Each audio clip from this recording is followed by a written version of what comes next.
আরে মোহাব্বত ভালোবাসা এটা যখন আল্লাহ পাক বানায় 102টাকে ভাগ করা হয়, 1 ভাগ মোহাব্বত গোটা জমিনের মধ্যে ছড়া দেয়, বাকি থাকে 99 ভাগ।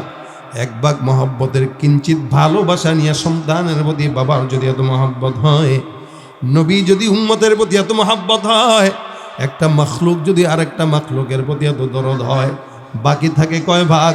99 ভাগ।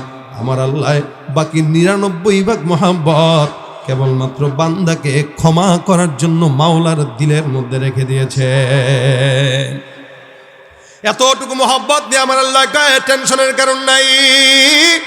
আমি আল্লাহ পাক বললাম ইন্নাল্লাহা লা ইয়াগফিরু আন ইউশরাকা বিহি ওয়া ইয়াগফিরু মা দুনা যালিকা লিমান ইয়াশা। এ পয়গম্বর, আপনি ওয়াহশীকে জানান, কোন বান্দা যদি আল্লাহর কাছে শিরিক করে, শিরিকের গুনাহ